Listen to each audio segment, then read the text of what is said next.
Well, good evening, folks, and welcome to tonight's edition of the Whitfield Report. I am your host, Sam Whitfield, broadcasting here live from NGC Studios for another Saturday edition of the show, and I want to thank you so very much for joining me tonight, wherever you are in the past, present, future hour. Meaning, if you're listening to this live or on demand. Anyway, great to be here. Contact info as usual. You can follow me on Twitter and Instagram at @somebody_NGC. Hashtag Whitfield Report. You can follow the Whitfield Report on Twitter at Whitfield Report. Follow me on Gab and Parler at Sam Whitfield. Facebook.com/Whitfield Report. TheSamWhitfield.com for all of your needs, although I need to update that site once again. Follow me on Apple Podcasts, subscribe to the podcast there, also on Spotify, and that'll about do it. Also, one new very exciting announcement, I guess we can make. I am now a full-blown legend, for real now.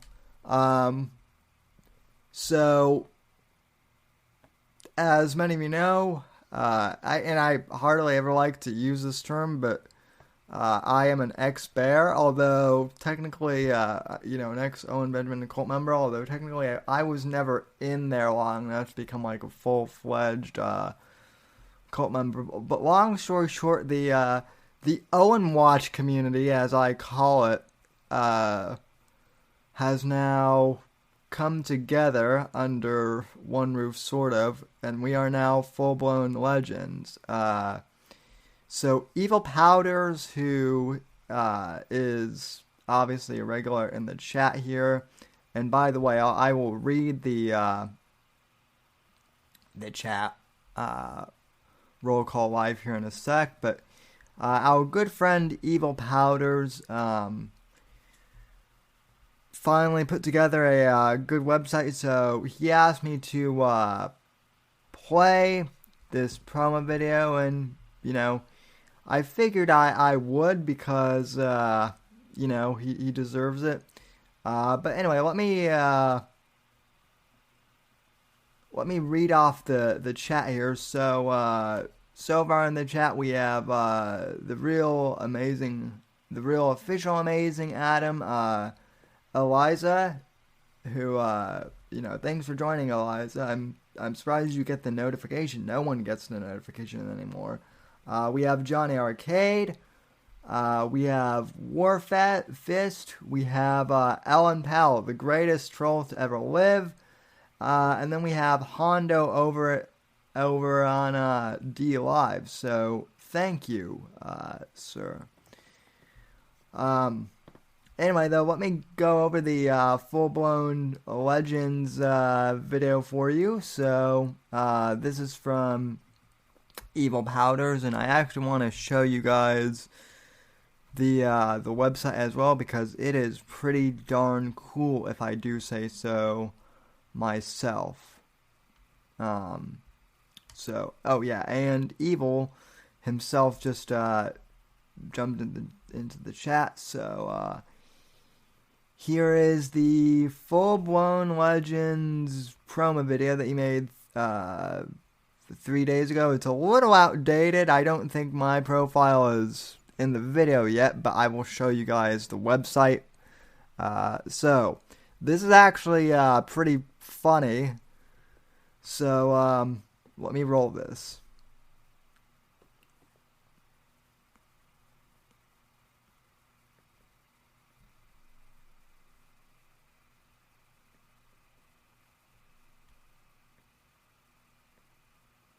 Why I bought fullblownlegends.com.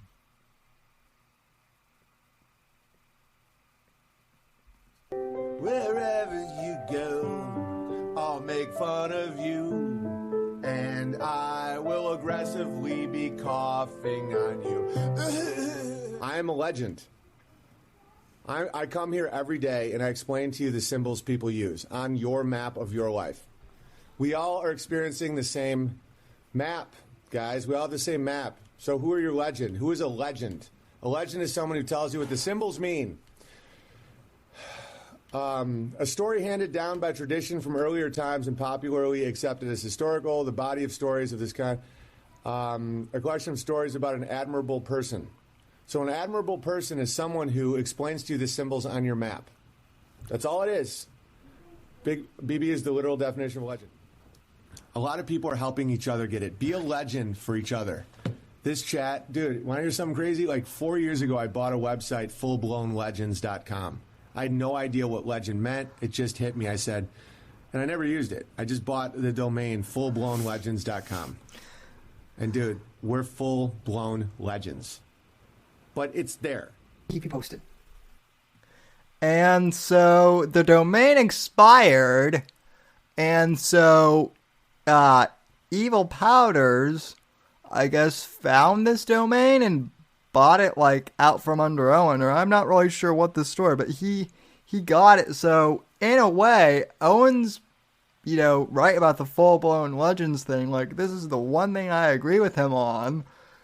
And, yeah, so the promo video isn't done yet, but I had to pause the video and laugh hysterically when I first saw this. So it evolved.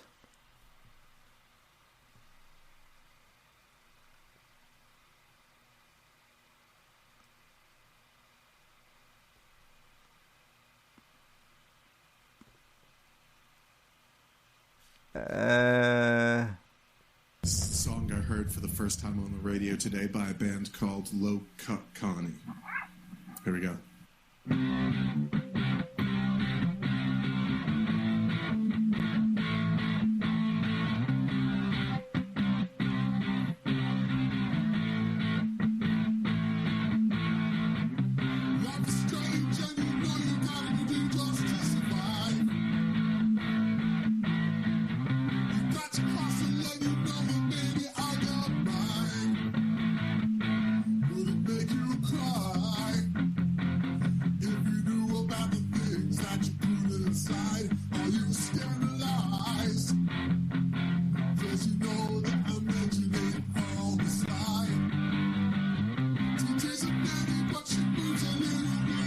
And so, by the way, for those of you listening on audio, that's Chuck Boris singing a song. Now, this video itself is a little outdated, so I mean, I guess I could finish it, but I'll go and show you guys the website.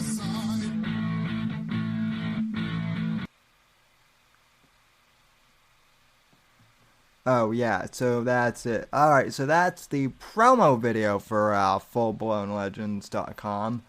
Now, here's the site. Hopefully you guys can see that in the chat. So,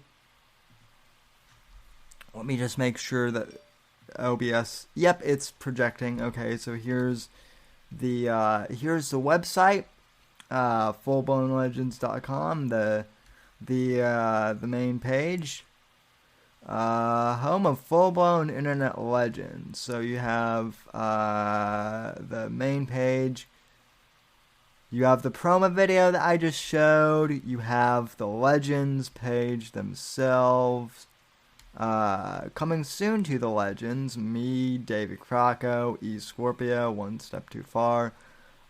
Now we have on the legends page, Evil Powders, Chuck Boris, John Arcade, who is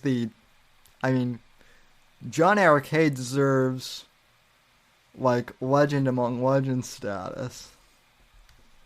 And yeah, that's it for now, I think. I think I've seen my page on there. I'm just not sure if it's live quite yet, but it looks cool. So,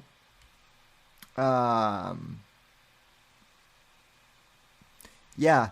So basically, we're just a ragtag hub of gammas, or full-blown legends in our case. So anyway, I just wanted to promote that and say thanks to Evil Powders for putting this together.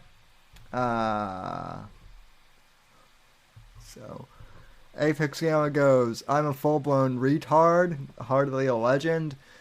Well, I mean, Alex Jones, Apex, is a self-admitted retard. I mean, he admitted he's kind of retarded on Joe Rogan, and yet Alex Jones is a legend in his own right. So, you can be retarded and be a legend too, Apex. So, and you can also be crippled and be a legend. That's what I am. So, so anyway, there's that. I was going to cover the Trump rally tonight. I did not get a chance to watch it live, and I haven't seen any footage on, I haven't seen any like archive footage on YouTube, probably because, like, I bet you even the rally itself is stuck in processing hell, the video. So yeah, I mean, I don't know, I think the rally might still be on in some places. Maybe. Let's see. Trump rally live.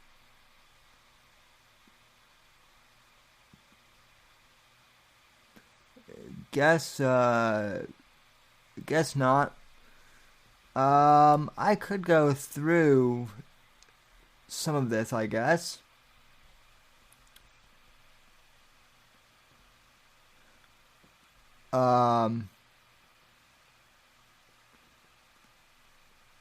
So there is one thing I did want to talk about, though, briefly before we get into the rally itself, and that is did not mean to pull up Discord there.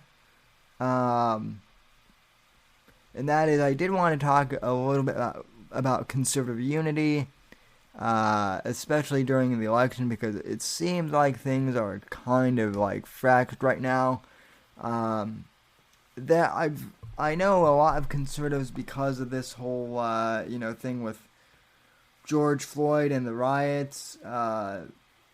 Some people are saying that, like, Trump's not doing enough, that he has somehow cucked to the establishment, and that he's no longer America first. I've heard that rhetoric,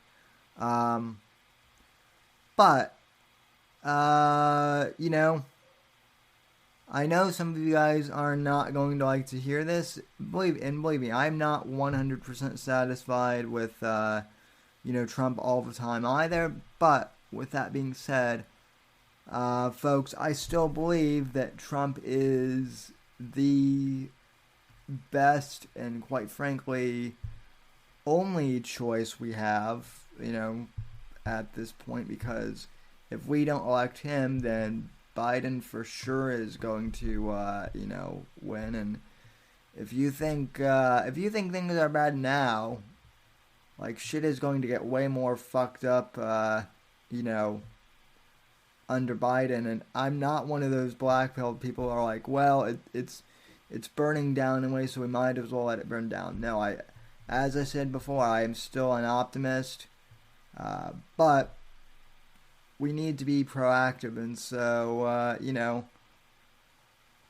I want to play a speech for you guys, because, things have changed over the over the past, several years in politics. I feel like unity among the Republican Party and among the conservative movement is still key to all of this. And it's funny that we started talking about full-blown legends, folks, because in my mind, no one is more of a full-blown legend than the legendary Andrew Breitbart, who passed away in 2012.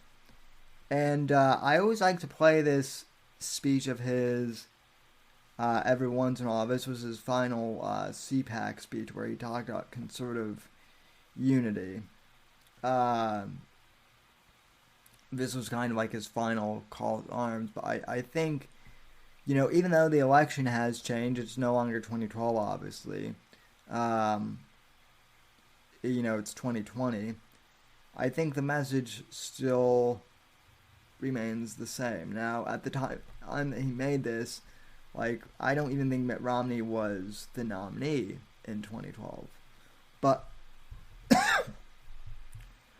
Occupy Wall Street, which was the precursor to Antifa back then, was around, and they were still prominent.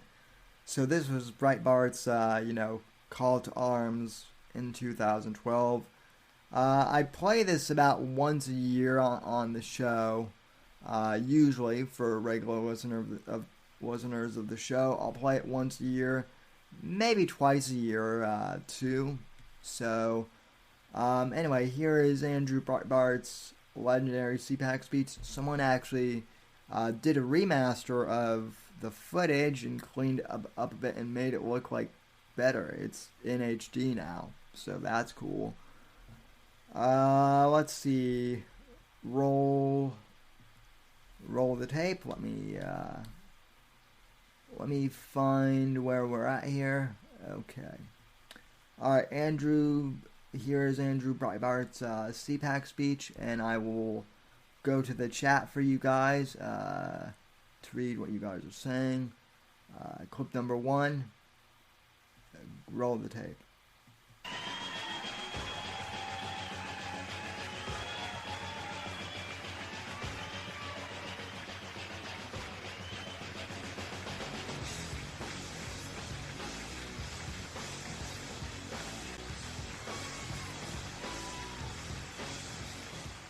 I'm looking for you, you Occupy freaks with your glitter bombs. Bring it on! Bring on the glitter. Everything has changed. Everything has changed in the last few years. Conservatives used to take it, and we're not taking it anymore.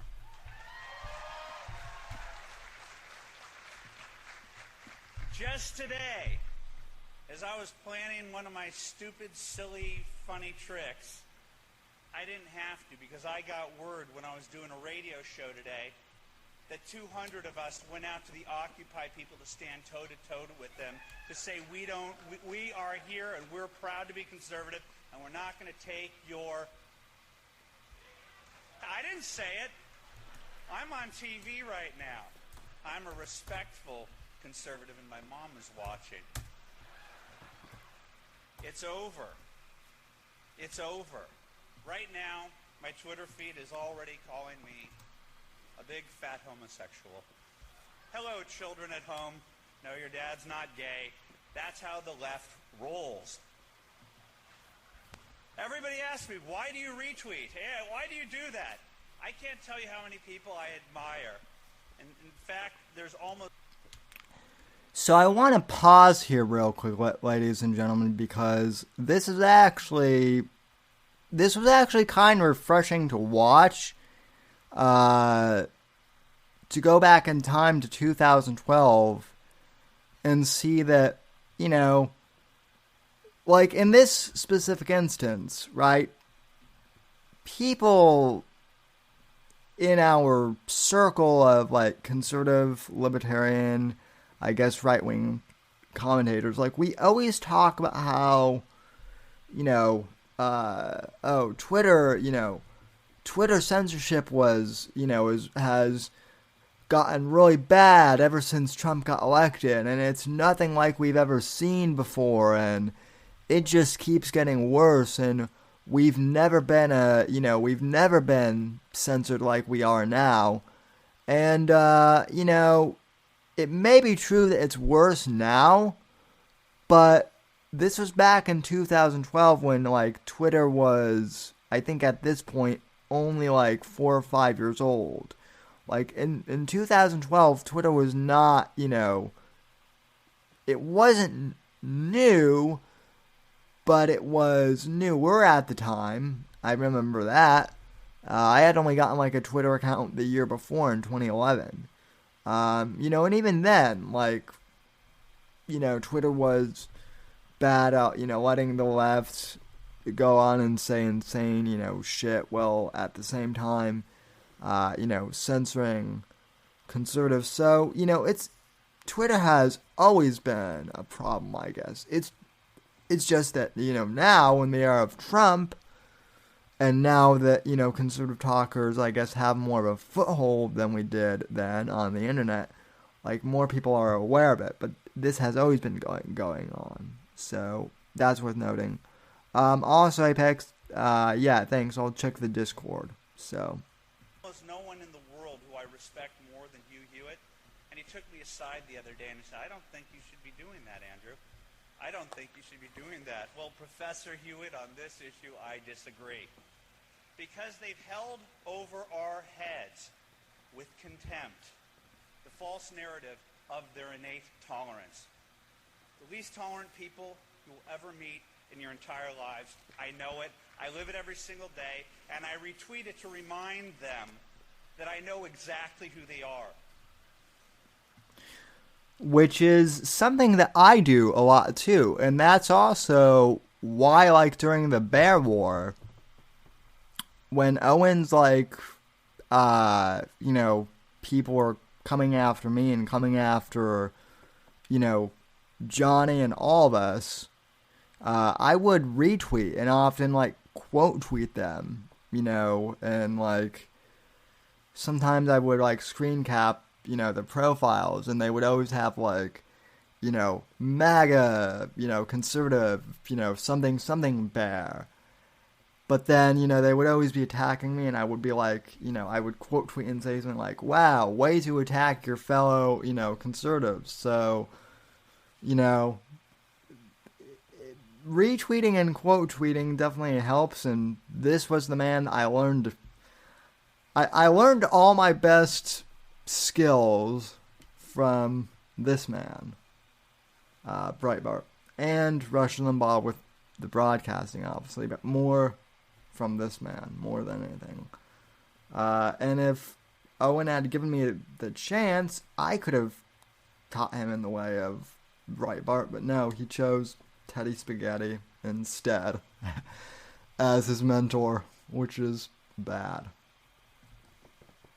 This next race, over the next year, everybody asked me, by the way, to come here to speak about tolerance and unity. I'll get to that a little bit later. Because this is my war cry for 2012. You need to join me in this war against the institutional left. This is not your mother's Democratic Party. Duh. Duh. John Podesta, George Soros. This is not your mother's Democratic Party either. You know whose party it is? Well, just this Sunday, thanks to Tucker Carlson, thank you, Tucker, I had the chance of a lifetime to spend an enchanting evening with Bill Ayers and Bernadine Dorn. A Super Bowl party from hell. People said on Twitter, conservatives, you're palling around with terrorists. I'm like, well, if I'm palling around with terrorists, I'm not the best house guest because I'm still going to destroy. Now, for the conservative Zoomers out there, and for some of my fellow millennials, Those of you who do not know who Bill Ayers is, he's worth a Google search, but basically, for those of you who don't know, Bill Ayers was basically a radical, was basically a radical, like, domestic terrorist, like a little domestic terrorist back in the 1960s and late in like 70s, who he was the head of like a radical left wing organization called the Weather Underground, or he was one of the heads, and I believe I might have to go on their Wikipedia page real quick here and actually search him for you. So hold on a sec here. But yeah, basically he was like a domestic he was basically a domestic terrorist. Right? So I think he was responsible for like blowing up a police station or something like that. Okay, Bill Ayers. Okay.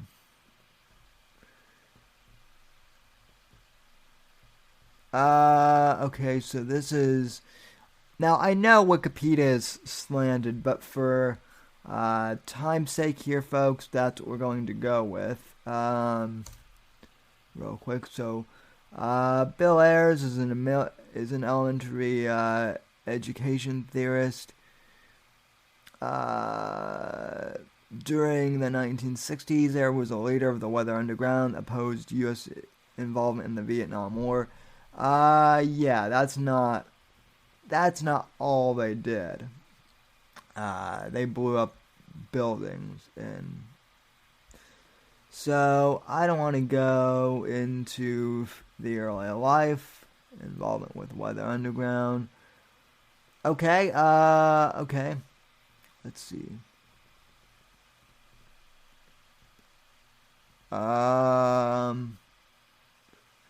After the Greenwich Village townhouse explosion in 1970, in which weatherman member Ted Gold, Ayers' close friend Terry.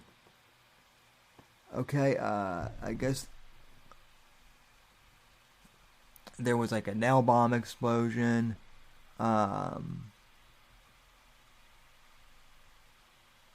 Yeah, he did bomb the NYPD headquarters in 1970. So yeah, he's a little domestic terrorist, so not a good guy. And he was also Barack Obama's mentor later on, like one of the first people who, I guess, gave Obama money in Chicago. But people still don't like to talk about that in the mainstream media. But that's who Bill Ayers is, for those of you who needed a quick history lesson. Anyway, so here's the real full-blown legend, Breitbart, once again talking about Ayers here. Everything that they stand for, even though Bill Ayers is the best damn cook I've ever experienced in my entire life. You have no idea how good his succulent ribs were. The butternut squash, the carrot with a hint of ginger soup was extraordinary. The white fish, the selections of wine at this dinner. I had dinner with the 1%, my friends. Bill and Bernadine Dorn. I thank you from the bottom of my heart. You were charming. I mean that. You were. But then again, so was Ted Bundy. So it doesn't really mean that much in the whole scheme of things. And I have a thesis about who we're fighting against. This is the hard left. I thought when I graduated from college in 1991, I thought that that ponytail that I left in my humanities class, that silver ponytail, was just going to retire in the shady acres of academia and go on. I had no idea that these people were absolutely serious about the malarkey that they were teaching me, the post-structuralist, politically correct garbage. Unfortunately, in the year 2004, the radical left basically did a coup d'etat of the Democratic Party and basically kicked a person that 4 years before was called the standard bearer of decency in the Democratic Party, and that was Joe Lieberman. That was over. That was the end of the Democratic Party, and after the 2010 election cycle, DLC went under. It's over. There's no such thing as a moderate Democrat. And so what do we get now in Barack Obama? Well, I've got videos, by the way. This election, we're going to vet him. I've got videos. This election, we're going to vet him from his college days to show you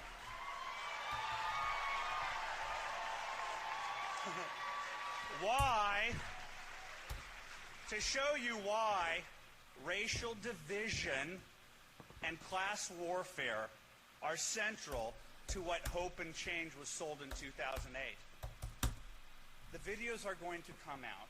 The narrative is going to come out that Barack Obama met a bunch of silver ponytails back in the 1980s, like Bill and Bernadine Dorn, who, equally radical, said one day we're going to have the presidency, and the rest of us slept while they plotted and they plotted and they plotted, and they oversaw hundreds of millions of dollars in the Annenberg Challenge, and they had real money from real capitalists who gave it on to their children and their children's children, and then they become communists. We got to work on that. We got to work on that. That's a parenthesis. Barack Obama is a radical. We should not be afraid to say that. Okay? And Barack Obama was launched from Bill and Bernadine's salon. I've been there. It became a self-evident truth to me that there's zero chance that this incredible chef did not cook many. And by the way, everything that Breitbart says about Obama here is true. In fact, let me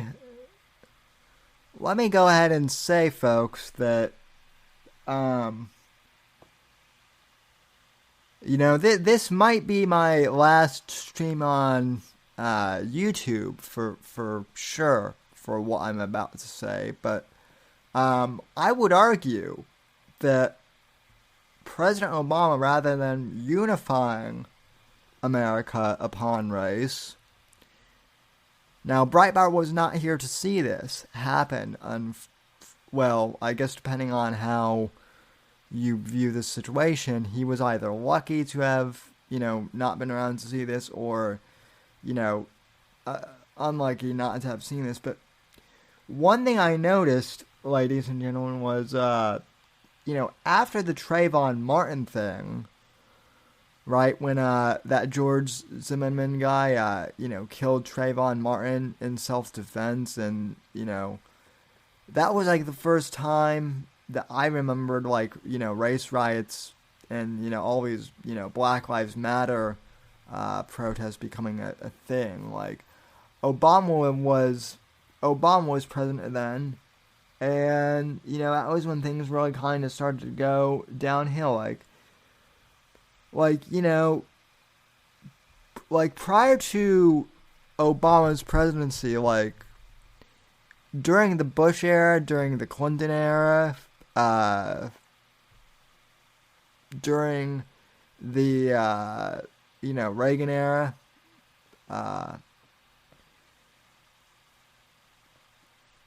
obviously there were obviously, like I said, America isn't, perfect, and I'm sure there were instances of, racism that got captured in the media, but it wasn't prevalent, at least in my mind, like it is again today. Like, right, there was, there was the civil rights, movement in the 60s when things got like super turbulent then in the media, and then MLK was assassinated, and we kind of all decided as a country to move on and ratify civil rights and unify.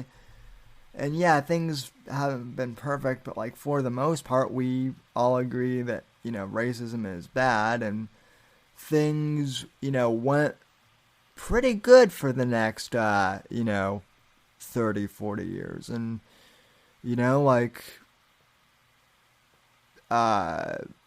things were really good. Well, then Obama came along and said he wanted to fundamentally transform America when he was campaigning, and the social justice warrior culture like started to come into effect, and then like he got elected, and for a while it seemed like we kind of were uniting culturally, I guess, but then like the Harry Louis Gates thing happened, and he said Obama said the police were acting stupidly, and then we had Trayvon Martin, and that was the first time the term white Mexican had been used. And George Zimmerman was a racist for defending himself against Trayvon Martin, who was a quote-unquote sweet young innocent boy, and then later we found out that he was like a really bad like Crip, or something like even as a teenager, and he had almost beat George Zimmerman to death and all that, but that didn't matter. Then we had like that Michael Brown guy who tried to rush a cop in I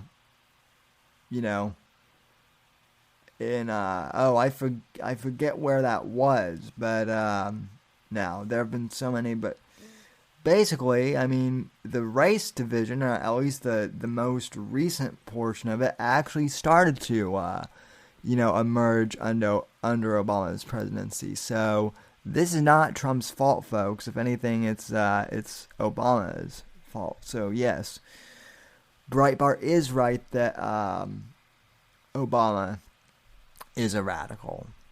So, and I might get booted off YouTube for saying that, but I don't care anymore.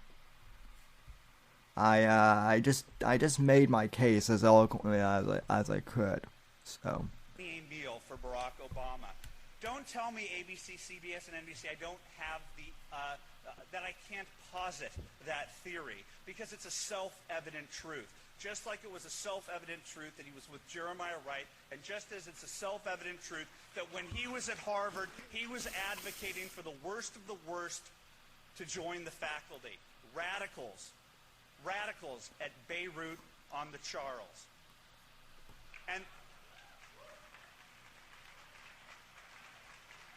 And that is who's in the White House, and that's who's outside right now telling you you don't have a right to be here, and who would squelch your free speech just as easily they do at Harvard, Vassar, Yale, Wesleyan.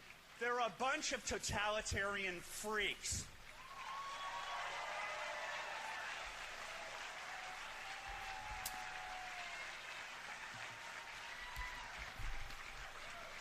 And they pal around with our friends in the mainstream media. I always thought that the people in the media leaned to the left. I always thought that my neighbors in the media leaned to the left. But when they... And again, folks, keep in mind that this is February of 2012 when he's saying this, okay?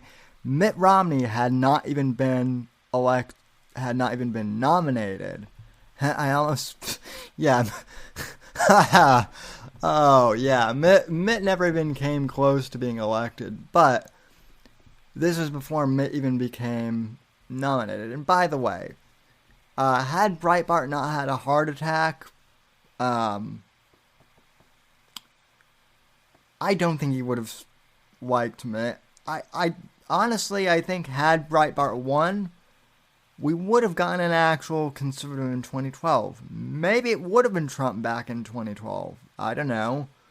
It could have been Herman Cain, who, even though I was like a junior, Herman Cain was my first endorsement, for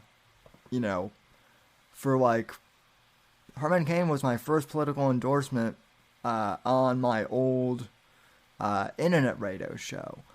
So there, Black Lives Matter. Don't tell me I'm racist, because the first candidate I ever endorsed was a black businessman who, that was the first time I also got pissed at the Republican Party, because they got fearful because, Herman Cain had an affair, and we can't have that.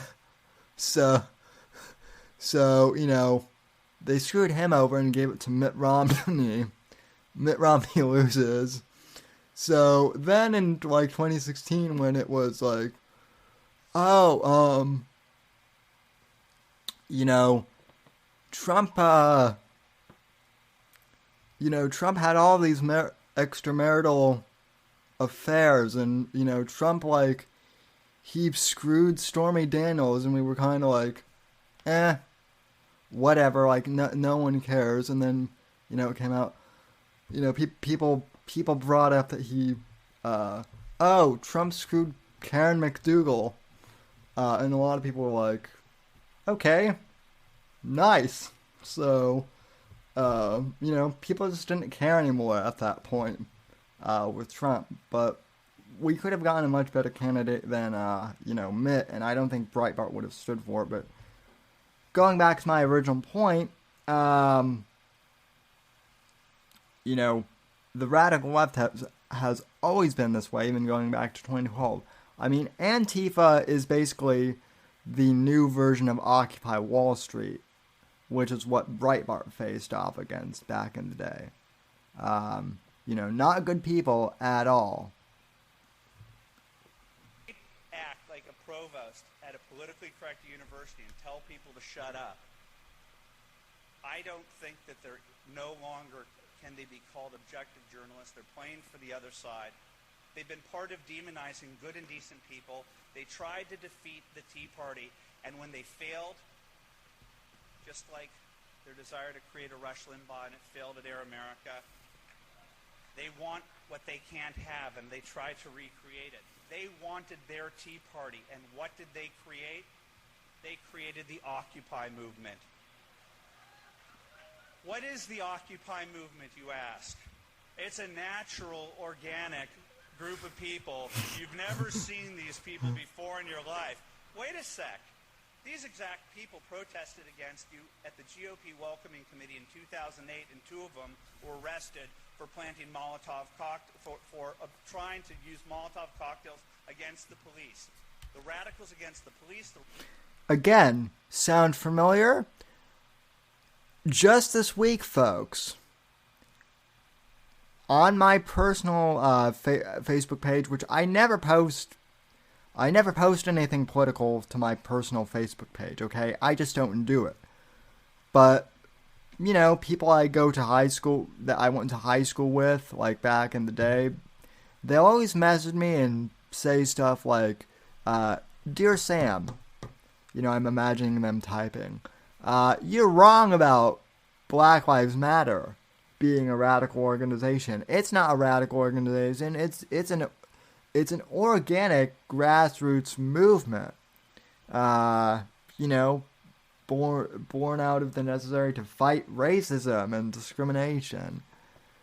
Oh, really? Then why are they? Why are their donation pages linking to DNC subgroups and JoeBiden.com and all that stuff? If they're really an organic group, they should be nonpartisan, right?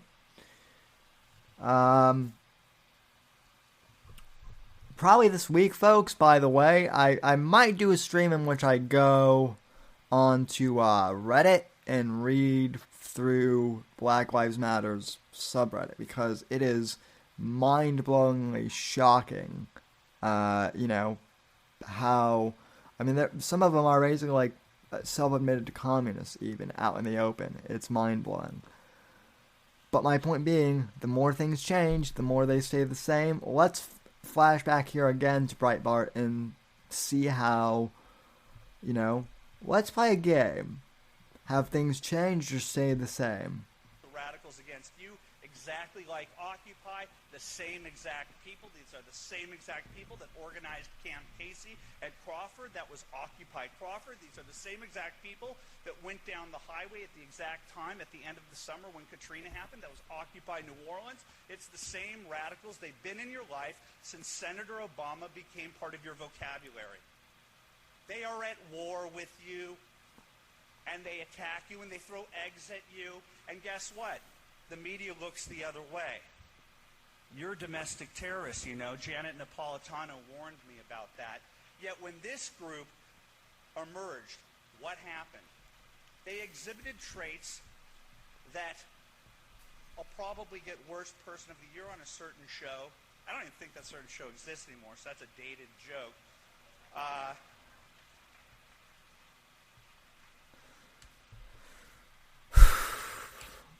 These people, they drive me a tad mad. Bernadine Dorn, as we ended our...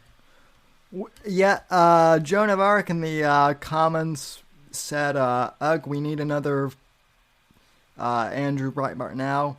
I mean, yeah, I agree, Joan of Arc. I've been saying that for years. I've been saying that for years that we need another Andrew Breitbart. Unfortunately, it's no longer Ben Shapiro, which is really disappointing because Ben Shapiro is literally Breitbart's.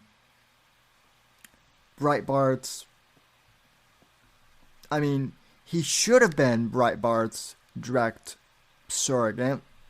He was certainly Andrew Breitbart's apprentice, but unfortunately he was not his successor. With that being said, there is a portion of me that respects Ben, that still has respect for Ben because he worked for Andrew Breitbart, and yeah, although I know it's hard, I know it's highly unlikely, but I do hope that he will eventually return to his roots. Maybe not necessarily with, going back to Breitbart, but more embracing the tactics of Andrew. That's why I can't fully condemn Shapiro. Like, I know it's highly unlikely, but there's a 5% chance that he will redeem himself. Let me put it this way. Well, I'll save this rant for, after the Breitbart clip, because this is another point I want to make. But yeah, anyway, continuing on with Breitbart here.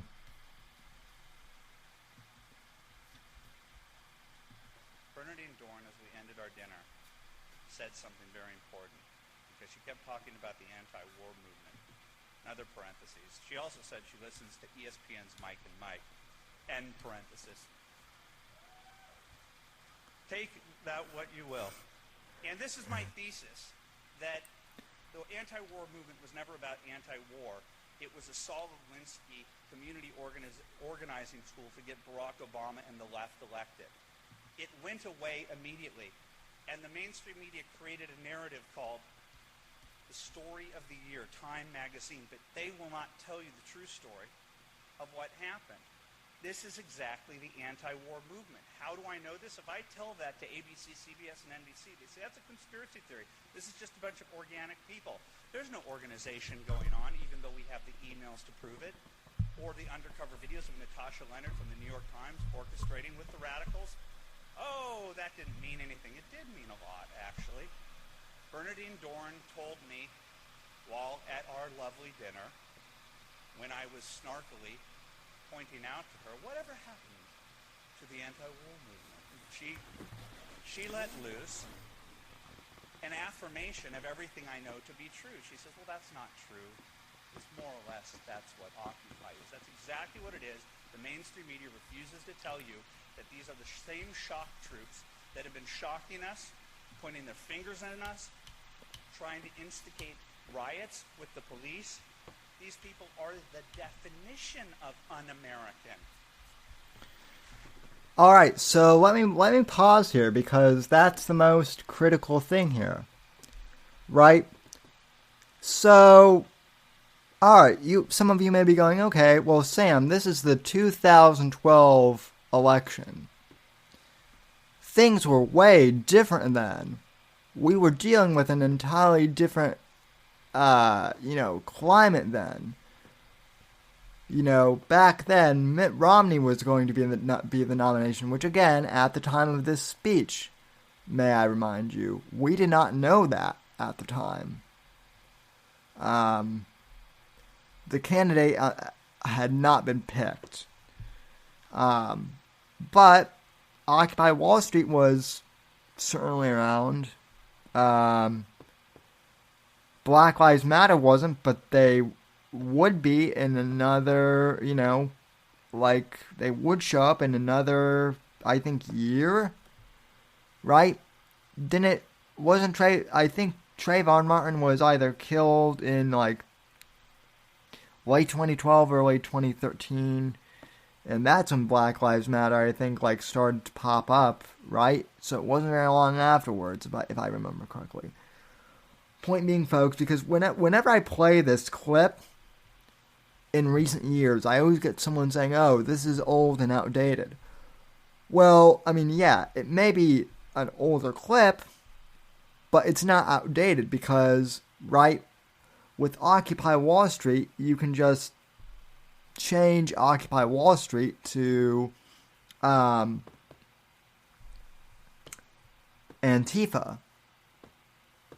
right? You can change the Weather Underground to Occupy Wall Street, and then you can change the Weather Underground to Antifa. These radical left groups, they don't disband and disappear, they just change names.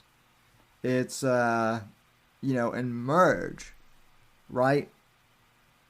It's kind of like, with bands. Sometimes bands don't, they change members, but it's kind of like, they form like supergroups. Maybe that's a bad analogy, but I'm going with it for those of you. Okay. Yep. Continuing on. So you want a unity speech? You want a unity speech? I'll give you a unity speech. I don't care who our candidate is, and I haven't since the beginning of this. I haven't. Ask not what the candidate can do for you. Ask what you can do for the candidate. And that's what the Tea Party is. I will also remind you that the Tea Party group, the Tea Party isn't really active as a group anymore, but I guess now, from 2016 to, now, we're kind of the Tea Party. The Trump movement is what the Trump movement is to me, it's basically all of the new right, or as far as I'm kind of defining it, because I'm excluding the alt-right from this, but kind of like the new conservative movement, is basically the leftovers from the Tea Party movement who got fed up and voted for Trump, and who voted for, MAGA. That's what the MAGA movement is. It's, kind of the leftover Tea Partiers. And yeah, there are some grifters and some people who,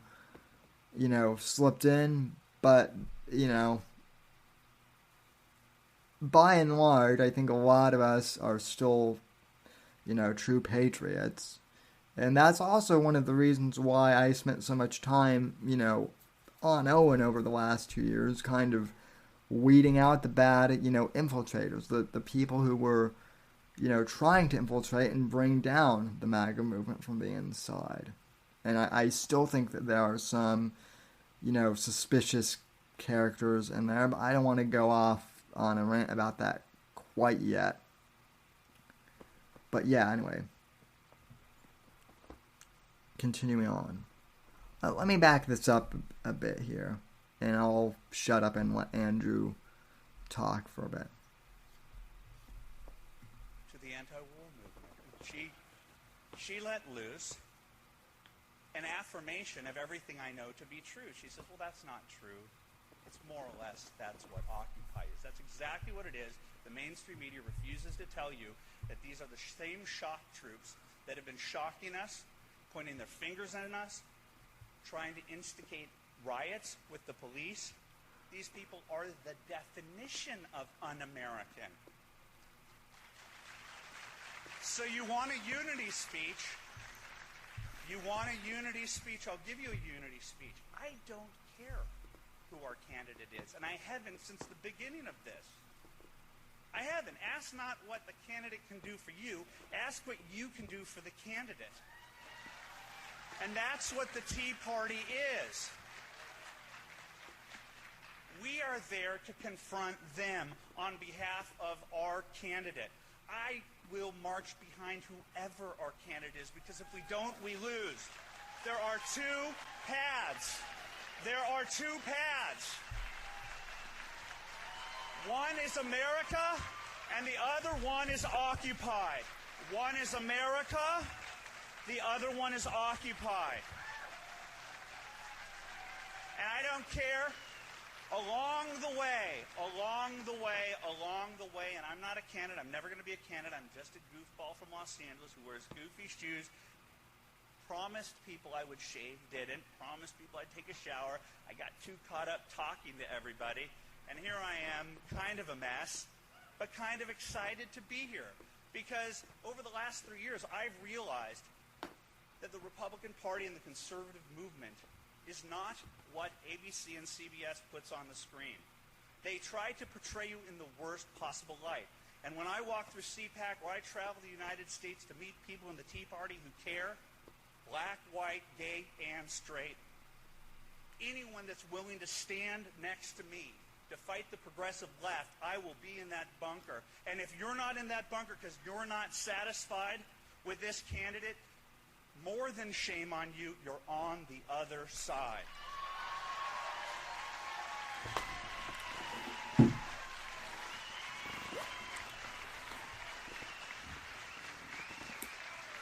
Thank you.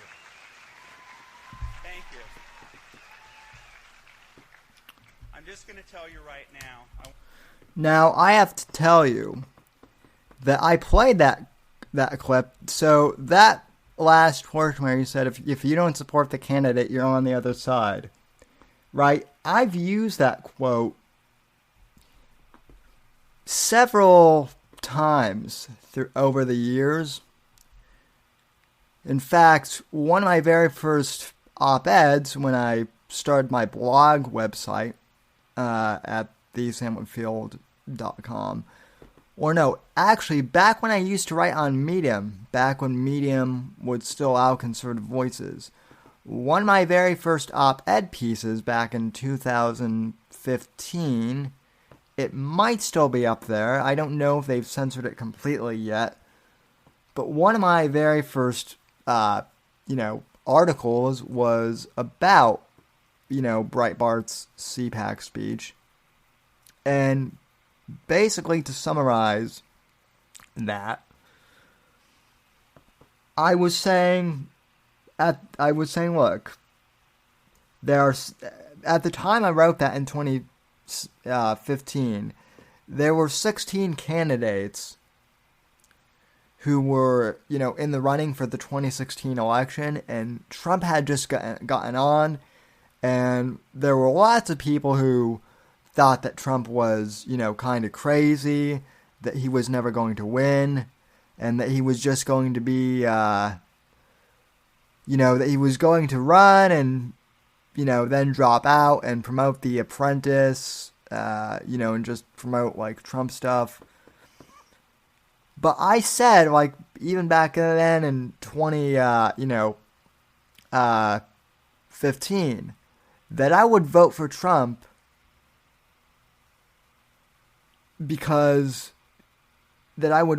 if he became the nominee, because I knew Hillary Clinton was going to be the Democrat nominee. We all knew that. Like, anyone with 2 brain cells could have figured out, like, even back in 2015, that Hillary Clinton was going to be the nominee. Hillary Clinton is one of the only politicians that legitimately scares the shit out of me. I honestly, say what you will about Joe Biden. Joe Biden might be, laughable. He might be, forgetful, but he's not, he might not be the best guy, but Joe Biden is not evil. He's just an incompetent, left-winger. I don't think, Elizabeth Warren is evil. I don't like her. I don't even think Barack Obama was necessarily evil. But Hillary Clinton certainly was, and so I was like, look, I'm voting for whoever it is. If it's Donald Trump who gets the nomination, we definitely need to stand behind Trump.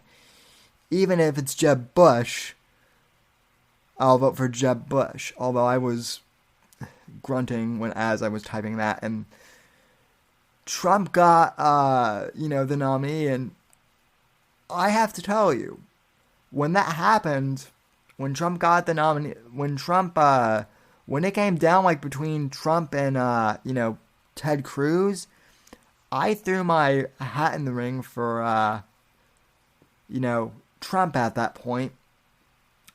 And a lot of my audience at the time decided to go never Trump. So I lost in the 2016 election my old audience, or at least a good portion of it, because I supported Trump. And I don't regret it. Now, some of you, to your credit, those of you listening most likely, and I know some of you guys lurk, but you don't chat in the live chat, that's fine. There were some of you who, stuck around with me regardless and ended up becoming, I guess Trump conservatives as well. But, I guess my audience has changed somewhat over the years as I've done this show, and that's fine. I'm not owned by any particular, politician. I've always done this show independently, and obviously I'm not owned by, the Bears or, anything like that, either. So, I do believe that conservative unity is a major thing, and, look, I know that people are disappointed that the wall is not fully built yet. Like, that's a major, thing here, is that, the wall is not built, and people think that Trump is cucking on this, that, and the other thing. And so all these, like, previous quote-unquote America First conservatives, some of them, and I think some of you know who I'm, know some of the people I'm alerting to, some of them no longer support Trump. And what I'm here to tell those people, that's not good enough. Because Trump is still the best option. Yeah, he's not perfect. But, and people say, oh, it's two-party. You don't have to vote for the, you don't have to vote for the two-party system. Vote for third party or don't vote at all. Well, we don't really live in that system where that's an option. Yeah, you might think the two parties are different, or you might think the two parties are the same. And granted, Trump is not perfect. But I said this to the Never Trumpers, and I will say this to some of the disgruntled, quote unquote America First people who I don't think are America First, by the way. If you're disgruntled with Trump, I'll tell you what I told the Never Trumpers back in 2016. Okay, if Trump is evil, right? I'm still going to pick the lesser of two evils. I don't think Trump is the lesser of two evils. I think by and large he's still a good president, and I can tell you that as far as me personally, Donald Trump is the best president of my lifetime. Granted, I'm only 25 years old, so I haven't been around that long, but I've been around long enough to be able to say that. I mean, Bill Clinton, I guess Clinton doesn't really count because I was so young when Clinton was president, but still, Clinton. Then we had George Bush, who got us the Patriot Act and who got us into several wars. Then Barack Obama, who for 8 years stirred up this SJW and radical leftism bullshit, that plague us now. And now we have Trump, who, might not be perfect. But I still believe he's the best president. He has fulfilled mostly all his campaign promises. I mean, black unemployment is, down relatively. The economy was booming prior to the whole COVID thing. We haven't gotten into any major conflicts while he's been president. We kicked the shit out of ISIS under Trump. And granted, some people think his handling of the riots has been bad, but let me tell you something too. I do believe the deep state is after him, and I think these riots are like their last desperate attempt to try and oust Trump. I mean, I've seen tweets from Black Lives Matter activists and Antifa going so far as to say that, Trump needs to be assassinated. So yeah, if you guys are on the fence because you think Trump has cocked, or you no longer think that Trump is a true conservative or whatever, get out of the party. Get out. We don't want you. So that's kind of my, I guess, unity speech. Trump 2020. So let me finish the Breitbart speech real quick, because he for these famous last words, I guess they really are kind of amazing. And then Apex Gamma just sent me a clip that I do want to play for you guys too. But yeah, here's the wrap of Breitbart's speech. I want to end it on a media bashing note, because that will uplift me like a Dionne Warwick final rendition. We're watching you to play the race card, MSNBC. We saw how you cynically placed the Reverend Sharpton in a position of absurdist power.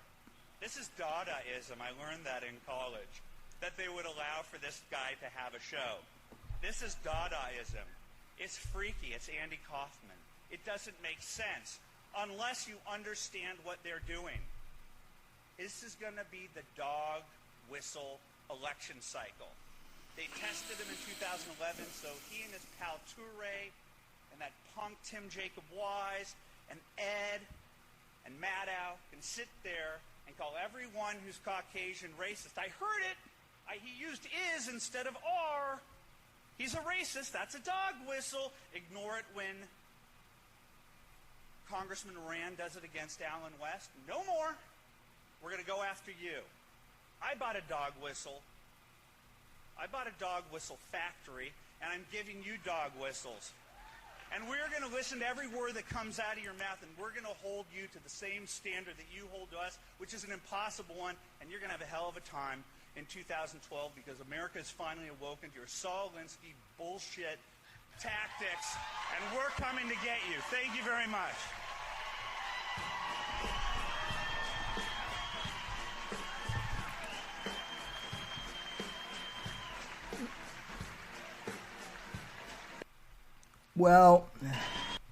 That was unfortunate because it didn't happen in 2012, but it did happen in 2016.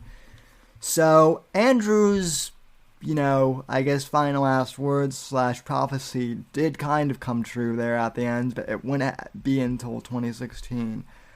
Apex Gamma, that lovely Gamma, just sent me a clip here, so let me go ahead and see what Apex dropped for us. And by the way, folks, I will be on with Versa Media here in just a few moments after we end this stream for the second hour of the Whitfield Report / Whitfield Report crossover. And, yeah. So, Apex, Gamma. Apex, are you still alive? And are you still in the chat? Alright, so, Apex sent me a few, clips from the Trump rally here, where I guess uploaded them. Apex Gamma. How does he have 910 subscribers? And this is the first time he's uploaded anything in a while. But I'm almost at 700, so thank you guys for that. So I think I'm at 692 or something for my subscriber count. But anyway. Unhinged left-wing So, this is a clip of Trump talking about the defund the police movement. Thanks, Apex Gamma. Very cool. The unhinged left-wing mob is trying to vandalize our history, desecrate our monuments, our beautiful monuments, tear down our statues, and punish, cancel, and persecute anyone who does not conform to their demands for absolute and total control. We're not conforming. That's why we're here, actually.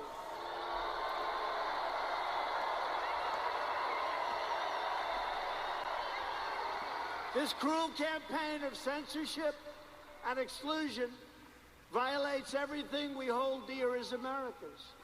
They want to demolish our heritage so they can impose their new oppressive regime in its place. They want to defund and dissolve our police departments. Think of that.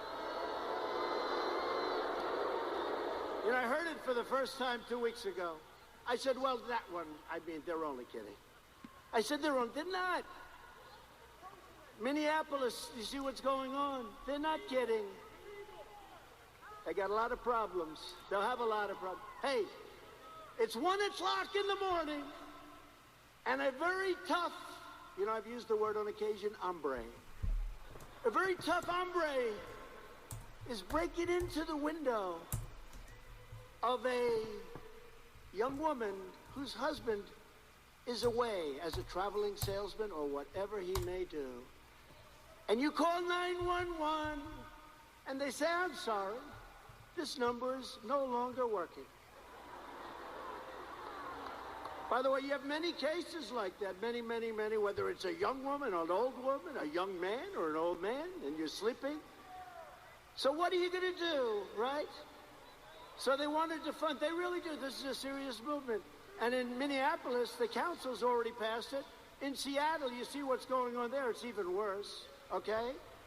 These people are stone cold crazy. They're crazy.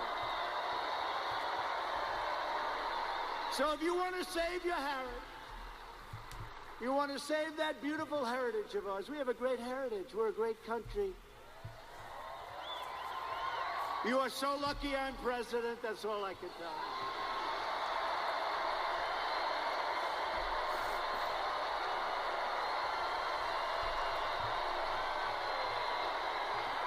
Now, people on Twitter were probably like, oh my god, that guy is so egotistical, he's such a blowhard.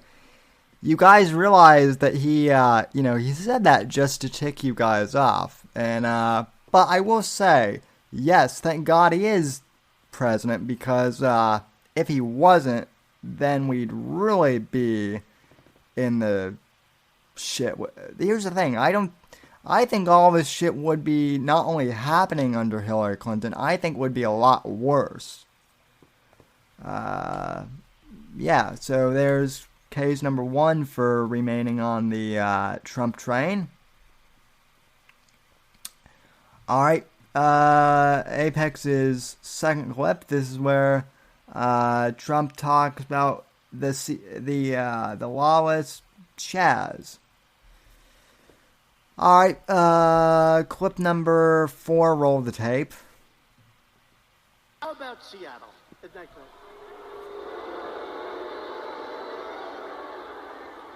So they take over a big chunk of a city called Seattle. I mean, we're not talking about some little place. We're talking about Seattle. Have you ever been to Seattle?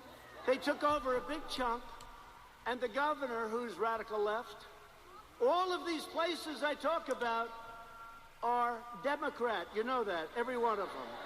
Every one of them. And I have an offer out. I said, anytime you want, we'll come in, we'll straighten it out in 1 hour or less. Now, I may be wrong, but it's probably better for us to just watch that disaster.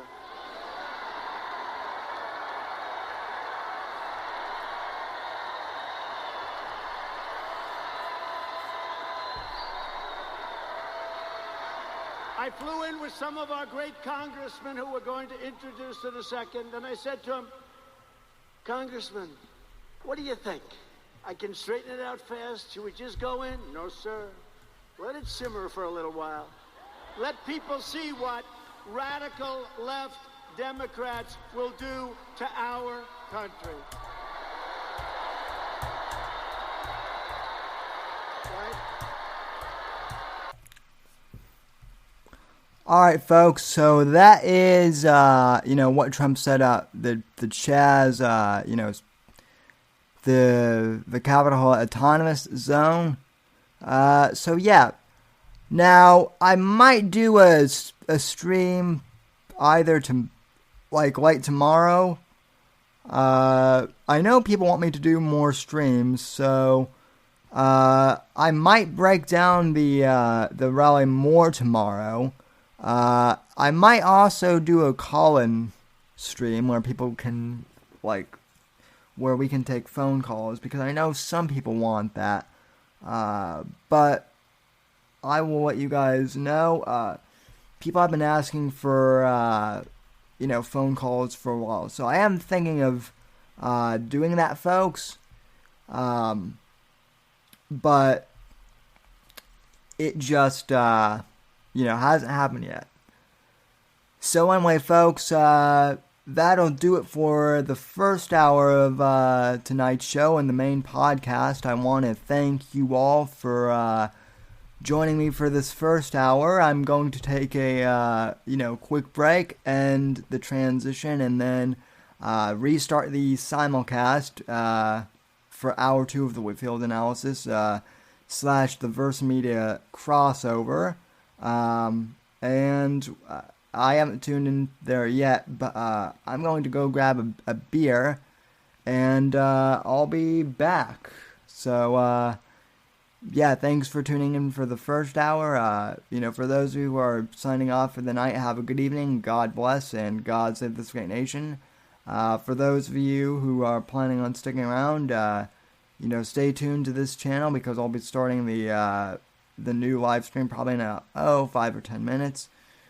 So anyway, folks, from all us here at NGC Studios, God bless, God save this great nation, God, freedom, legacy in that order, and I will see most of you back here in just a second. Be right back.